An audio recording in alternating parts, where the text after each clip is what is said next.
O nosso encontro vai ser abençoado, porque Jesus vai derramar o seu poder.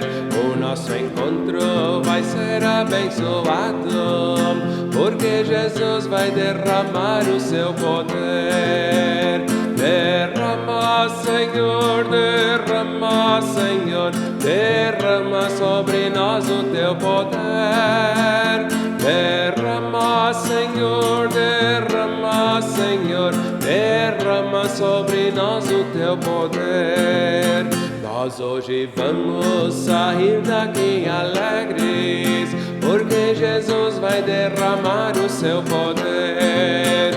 Nós hoje vamos sair daqui alegres, porque Jesus vai derramar o seu poder. Derrama, Senhor, derrama, Senhor, derrama sobre nós o teu poder. Derrama, Senhor, derrama, Senhor, derrama sobre nós o teu poder.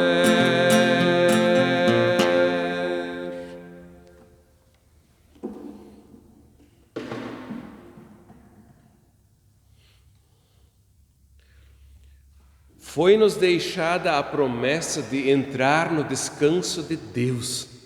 Hebreus 4:1. Com essas palavras, que são lema deste 11º domingo após Pentecostes, 16 de agosto de 2020, saúdo todas as pessoas que me assistem, especialmente os membros da comunidade evangélica de Lomba Grande e os membros da comunidade evangélica de Confissão Luterana Feitoria. Foi-nos deixada a promessa de entrar no descanso de Deus. Assim escreve a epístola. Diz o ditado que, e esse ditado eu já mencionei em outras ocasiões, que texto sem contexto é pretexto. E, em meu entender, o que nós temos diante de nós é, de fato, uma situação que ameaça realmente descambar para o pretexto. Afinal de contas, esta frase que acabei de ler e que ouvimos, ela é apenas uma parte de Hebreus 4:1. A frase, como nós a temos aqui, ela é uma promessa. Foi-nos deixada a promessa de entrarmos no descanso de Deus. No contexto da epístola, porém, ela faz parte de uma exortação, de um apelo, de um alerta, que diz: olha, gente, já que nos foi deixada a promessa de entrarmos no descanso de Deus, devemos cuidar para não enfraquecermos na fé, para não abandonarmos a fé que uma vez nos foi dada, nos foi concedida. Por isso, agora usando um outro ditado, se conselho fosse bom, a gente não dava, mas vendia, eu vou tomar a liberdade de dar o meu conselho e dizer: por favor, amigos que me assistem, não interpretem, não leiam os textos bíblicos desta forma, observem sempre o contexto no qual as frases, as afirmações estão inseridas para poderem compreender aquilo que é dito e escrito de uma forma adequada. Nós queremos hoje ouvir a promessa, mas ao mesmo tempo lembrar que lá na origem, em Hebreus 4:1, isso aqui não faz parte de uma promessa, mas parte de um alerta, de um chamado que diz: não abandonem a fé para a qual uma vez vocês foram chamados. Realizamos este momento de oração, louvor, meditação e gratidão em nome do Trino Deus, que é Pai, Filho e Espírito Santo. Amém. Leio do Evangelho segundo Mateus, capítulo 15, os versículos 21 até 28. Partindo Jesus dali, retirou-se para os lados de Tiro e Sidom. E eis que uma mulher cananeia que viera daquelas regiões clamava: Senhor, filho de Davi, tem compaixão de mim. Minha filha está horrivelmente endemoniada. Ele, porém, não lhe respondeu palavra. E os seus discípulos, aproximando-se, rogaram-lhe, dizendo: despede-a, pois vem clamando atrás de nós. Mas Jesus respondeu: não fui enviado, senão as ovelhas perdidas da casa de Israel. Ela, porém, veio e o adorou, dizendo: Senhor, socorre-me. Então ele, respondendo, disse: não é bom tomar o pão dos filhos e lançá-lo aos cachorrinhos. Ela, contudo, respondeu, dizendo: sim, Senhor. Porém, os cachorrinhos comem das migalhas que caem da mesa dos seus donos. Então lhe disse Jesus: ó mulher, grande é a tua fé, faça-se contigo como queres. E desde aquele momento sua filha ficou sã. Queridos irmãos, caras irmãs, temos aqui neste texto bíblico, nesta passagem do Evangelho, uma das pouquíssimas histórias que narram e que afirmam que Jesus tenha abandonado, tenha saído dos limites da terra de Israel. Conhecida de muitos é aquela história de Jesus na terra dos Gerazenos ou dos Gadarenos. No mais, até onde eu me recorde, além dessa história dos Gadarenos e essa aqui que temos diante de nós, nem uma outra história narra que Jesus tenha ele mesmo saído da terra de Israel. Temos lá a história na infância de Jesus, em que José e Maria, sim, fogem de Israel com o menino Jesus, mas ali Jesus não é, por assim dizer, sujeito do acontecimento. Aqui Jesus se retira para os lados de Tiro e Sidom. Não diz que ele chegou até aquelas duas cidades, mas ele se dirigiu em direção a elas, e lá ele encontrou uma mulher cananeia, portanto pagã, que não era pertencente ao grupo dos judeus, e ela veio daquelas regiões e clamava, dizendo: Senhor, filho de Davi, tem compaixão de mim. Embora pagã, embora não sendo judia, esta mulher se une à esperança judaica e reconhece em Jesus o cumprimento dessa esperança quando o chama de Senhor e de Filho de Davi. E a esse Senhor, Filho de Davi, ela agora pede e suplica, dizendo: tem compaixão de mim. É interessante que na sequência da história ela não pede algo para si, mas algo em favor de sua filha. E no entanto ela diz aqui: não tem compaixão da minha filha, mas tem compaixão de mim. É ela que está necessitada. E aqui eu penso que nós temos um primeiro aspecto que vale a pena destacarmos e levarmos em consideração e aprendermos essa passagem. O fato de que o amor, ele sofre com os que sofrem. E o sofrimento da sua filha passa a ser o sofrimento da própria mãe. Enquanto a filha está horrivelmente endemoniada, a sua mãe, ela não está em condições de se sentir bem. Tem compaixão de mim, salva a minha filha e com isso salva a mim mesmo. No primeiro momento, porém, Jesus nem lhe responde. Os discípulos vêm e dizem ao Senhor que a despeça. E aí fica a dúvida se aqui nós temos quem sabe a ideia de que Jesus deve simplesmente mandar aquela mulher embora, ou se há aqui a conotação de que Jesus deve então atender o pedido e se livrar de uma vez daquela mulher que está perturbando. Pelo visto, de fato, os discípulos eles estão pensando mais na segunda opção. Atende ela de uma vez e para ela não nos incomodar mais. Jesus, porém, diz: não fui enviado senão as ovelhas perdidas da casa de Israel. Falei no início das pouquíssimas ocasiões em que Jesus sai dos limites da terra de Israel.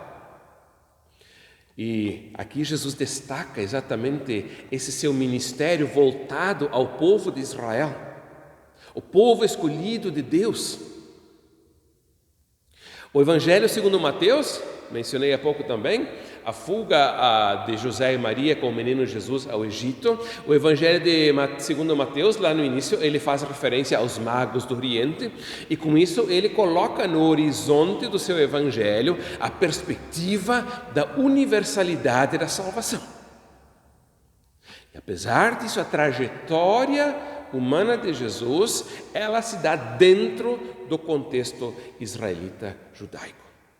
O povo de Deus é o rebanho de Deus lá no Antigo Testamento. Por exemplo, Ezequiel 34, é feita referência a essa imagem do povo de Deus sendo o seu rebanho, e Jesus, o bom pastor, foi enviado a este rebanho de Deus que é Israel.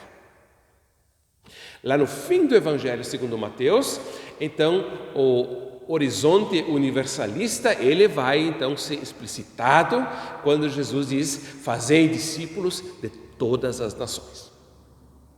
No primeiro momento, porém, há aqui a ênfase de Jesus de que ele foi enviado ao povo de Israel.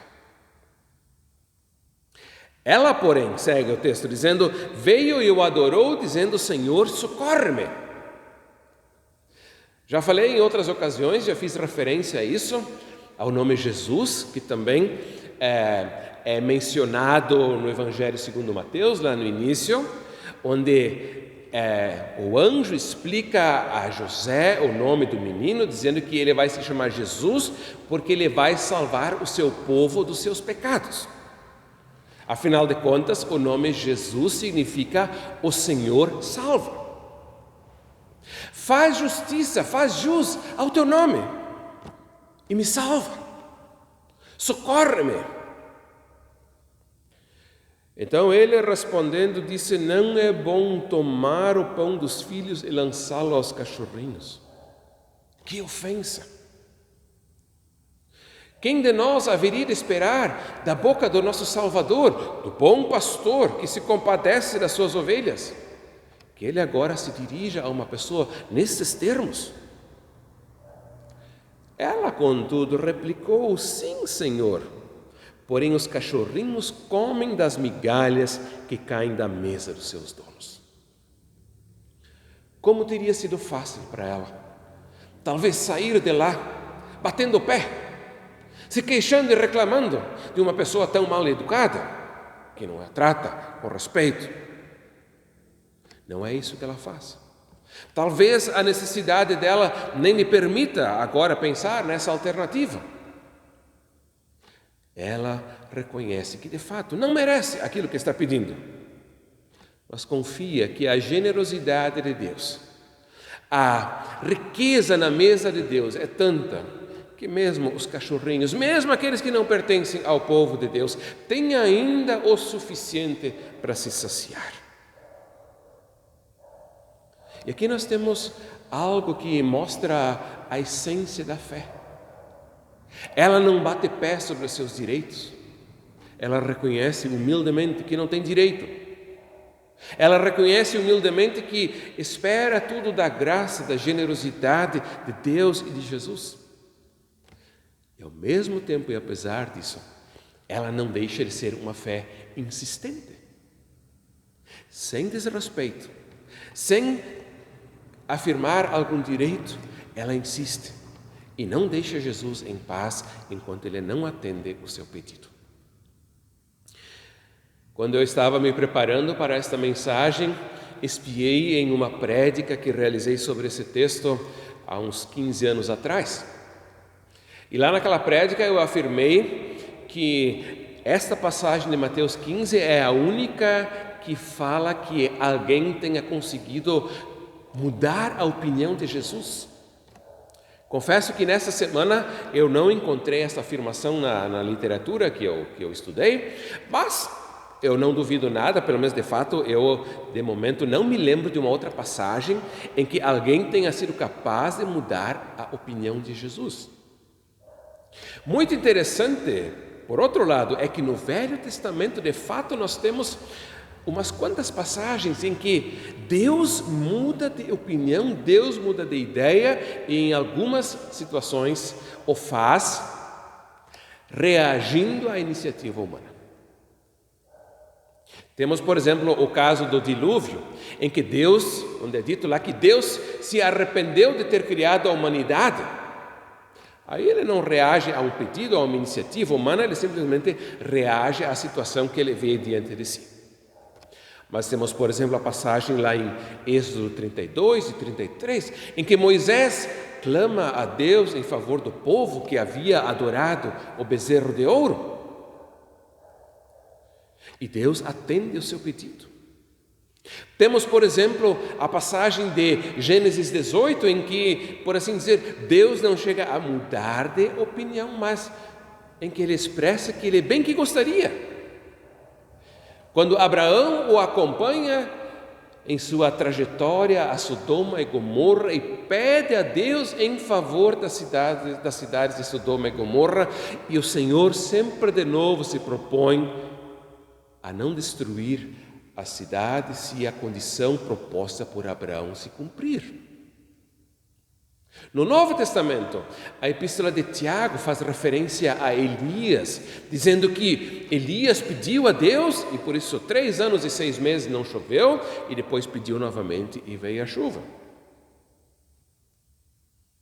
Aqui nós temos uma mulher que na sua fé, que não exige, que não coloca na mesa algum direito, mas que mesmo assim confiadamente insiste, como disse, confiadamente, porque sabe da generosidade, da riqueza, da bondade de Deus e de Jesus Cristo. Então lhe disse Jesus: ó mulher, grande é a tua fé, faça-se contigo como queres. E desde aquele momento sua filha ficou sã. Uma outra passagem dos evangelhos, em Mateus e Lucas, narra a cura do servo de um centurião. Ali não estamos fora da terra de Israel, mas de qualquer maneira estamos diante de um personagem que não era judeu.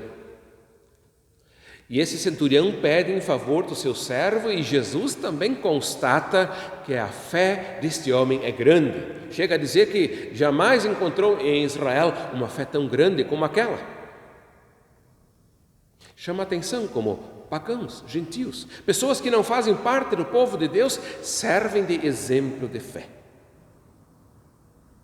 E aí eu falei que Jesus veio apenas para as ovelhas perdidas da casa de Israel, ao mesmo tempo que o evangelista Mateus coloca o seu evangelho dentro desse arco, dessa moldura universal.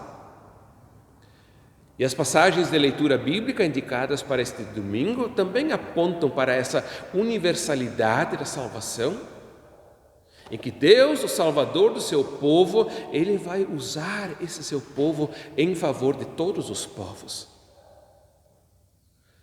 Na Epístola aos Efésios nos é dito que a parede que separava judeus de gentios, ela foi derrubada em Jesus Cristo.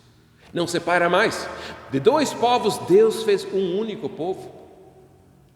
E aqui eu diria, essa parede que separava, ela agora recebe uma fresta, uma ruptura, uma fratura, em que já uma luz dessa universalidade da salvação passa pela parede e alcança esta mulher. Que bom que nós, que não somos judeus, também somos chamados à salvação por meio do nosso Senhor Jesus Cristo, a fazermos parte deste grande povo de Deus, chamado de todos os povos da terra. Amém.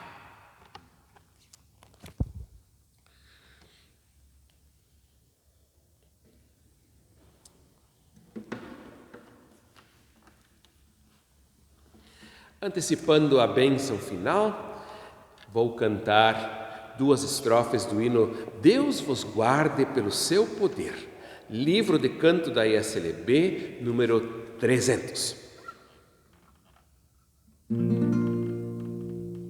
Deus vos guarde pelo seu poder, protegidos, abençoados, desfrutando seus cuidados. Deus vos guarde pelo seu poder e no seu amor estaremos todos com Jesus. Pelo seu poder e no seu amor, que Deus vos guarde em sua luz. Deus vos guarde bem no seu amor, no trabalho glorioso, para um dia venturoso. Deus vos guarde bem no seu amor, pelo seu poder e no seu amor estaremos todos com Jesus. Pelo seu poder e no seu amor, que Deus vos guarde em sua luz.